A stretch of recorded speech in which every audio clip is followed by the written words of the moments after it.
Hello students, welcome to my channel mathematics class 8 में। आज हम एक नया चैप्टर शुरू करने वाले हैं जिसका नाम है comparing quantities. Comparing quantities chapter का ये इंट्रोडक्शन वीडियो है। इस इंट्रोडक्शन वीडियो में हम इस चैप्टर में आने वाले कुछ बेसिक कंसेप्ट्स को समझेंगे। तो आइए शुरू करते हैं कंपेयरिंग क्वांटिटीज।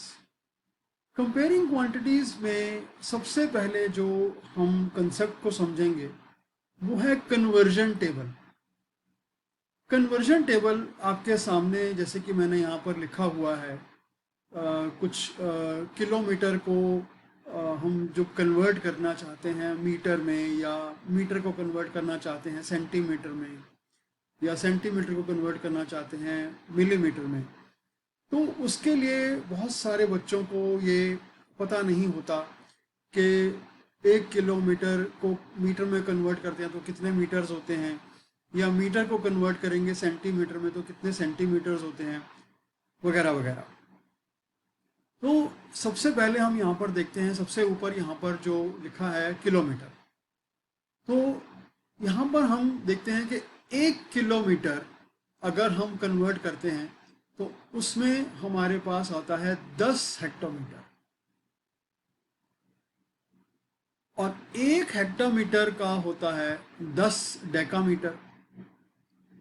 1 डेकामीटर होता है 10 मीटर, और 1 मीटर होता है 10 डेसीमीटर। 1 डेसीमीटर होता है 10 सेंटीमीटर, और 1 सेंटीमीटर होता है 10 मिलीमीटर। ठीक है, थोड़ा सा इसको मैं और समझाता हूँ।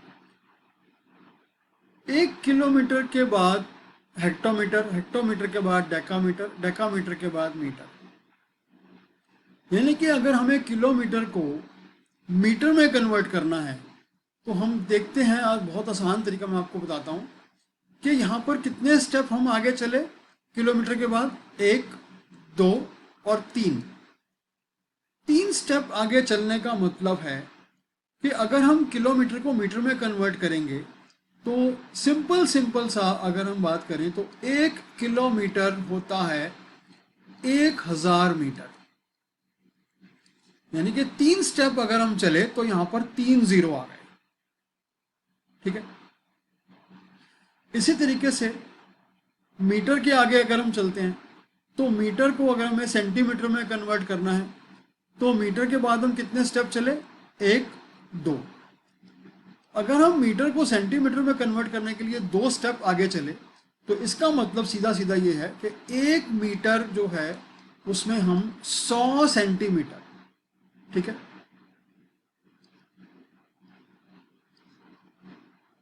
और 1 सेंटीमीटर को अगर हमें मिलीमीटर में कन्वर्ट करना है तो वो हम सीधा सीधा यहाँ पर देख ही रहे हैं कि एक ही स्टेप आगे चले। तो 1 स्टेप आगे चलने का मतलब 1 सेंटीमीटर का मतलब है 10 मिलीमीटर। ठीक है, ये तो हो गया अगर हम सीधा सीधा कन्वर्ट करते हैं किलोमीटर को मीटर में, या मीटर को सेंटीमीटर और सेंटीमीटर को मिलीमीटर में। तो हमने क्या किया, 1 किलोमीटर को 1000 मीटर यानी कि 1 मल्टीप्लाइड बाय 1000, 1000 आ गया। 1 metre is equal to 100 centimetre का मतलब 1 multiplied by 100, 100 centimetre. 1 centimetre 10 millimetre है तो इसका मतलब 1 सेंटीमीटर 1 मल्टीप्लाइड बाय 10 तो 10 मिलीमीटर। अगर हमें रिवर्स डायरेक्शन में जाना हो, अगर हमें पता करना हो 1 मिलीमीटर को अगर हमें कन्वर्ट करना है सेंटीमीटर में, तो यहां पर क्या हो जाएगा, 1 millimetre is equal two centimetre अगर हमें कन्वर्ट करना है तो 1/10। यानी कि अगर हमने पॉजिटिव डायरेक्शन में अगर कन्वर्ट किया तो मल्टीप्लाई किया, और अगर हम नेगेटिव डायरेक्शन में रिवर्स जाएंगे तो उसको डिवाइड करेंगे। तो 1 millimetre is equal to 1/10 centimetre. इसी तरीके से 1 centimetre is equal to 1/100 metre. और 1 metre is equal to 1/1000 kilometre. Reverse अगर हम जाएंगे तो उसको हम डिवाइड करेंगे। ठीक है,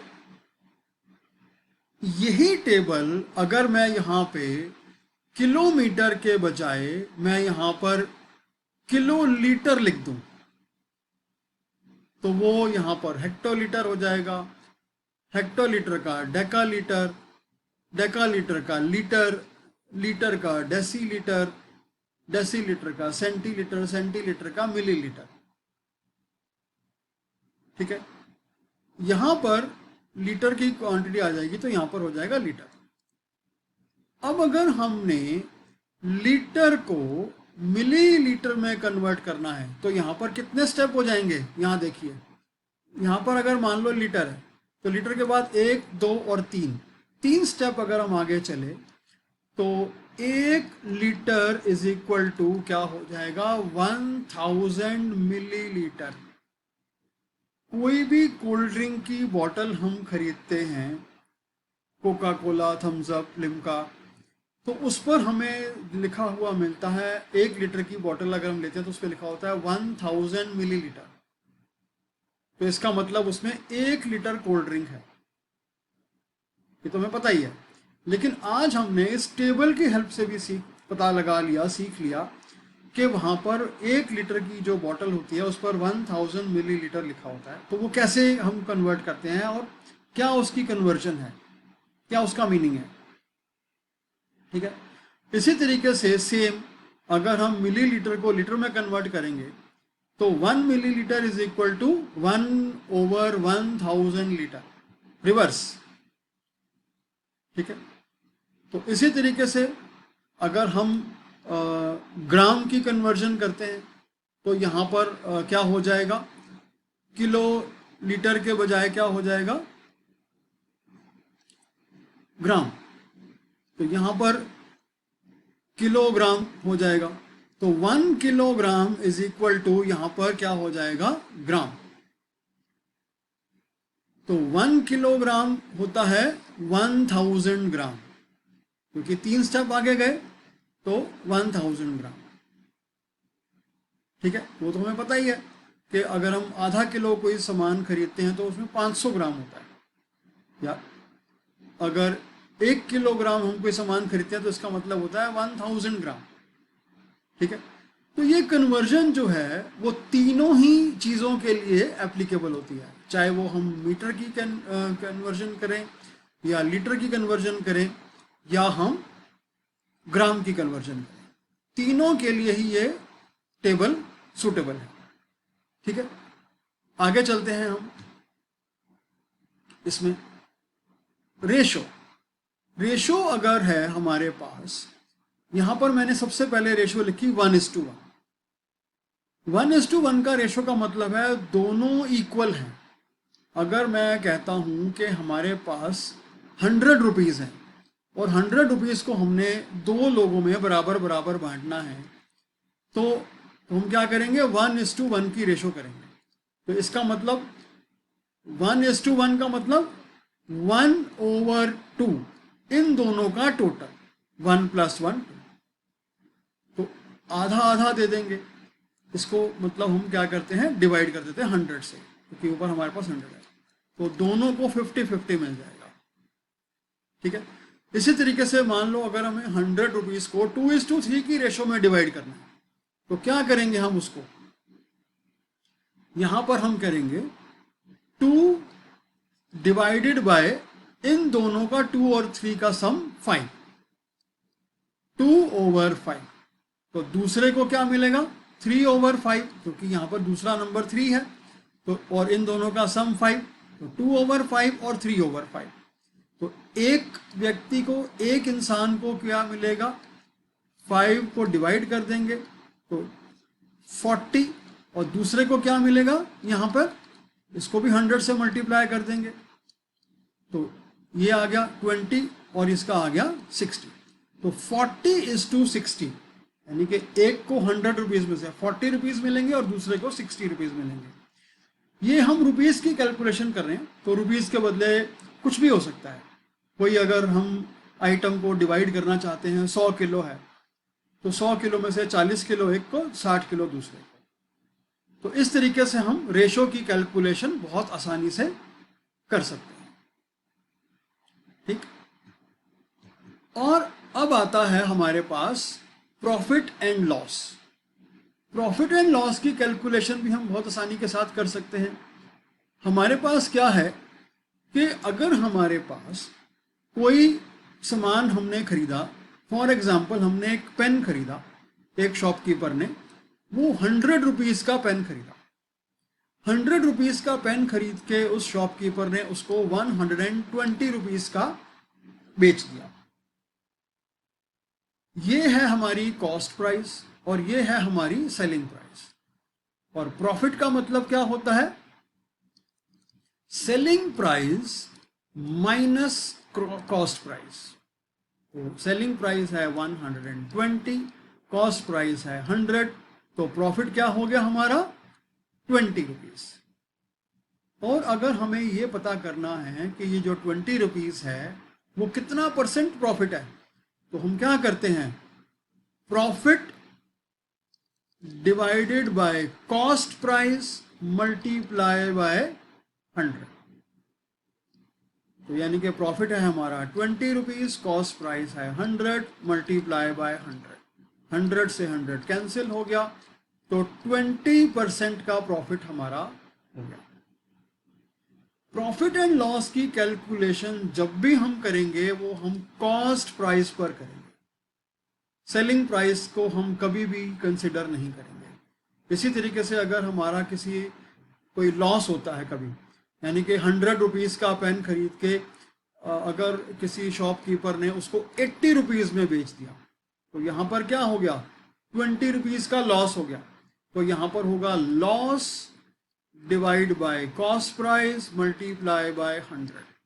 तो लॉस है 20 रुपीज़ का, कॉस्ट प्राइस था 100, और प्रॉफिट की कैलकुलेशन, परसेंटेज की कैलकुलेशन करने के लिए हम 100 से मल्टीप्लाई करते हैं, तो यहाँ पर आ गया हमारा 20% लॉस। तो प्रॉफिट एंड लॉस की कैलकुलेशन के लिए हम इस तरीके से हम कैलकुलेशन करते हैं। सिमिलरली डिस्काउंट भी होता है। अगर हम कोई मार्केट में जाते हैं, अपने लिए कोई ड्रेस खरीदते हैं, कपड़े खरीदते हैं, तो कोई ड्रेस सपोज हमारे पास अगर हम किसी स्टोर में गए और उस पर जो ड्रेस के ऊपर MRP maximum retail price 2000 rupees का टैग लगा हुआ है, और वहाँ पर उसमें शॉप के बाहर जो विंडो ग्लास है उस पर लिखा हुआ है 20% ऑफ, यानी कि 20% डिस्काउंट है।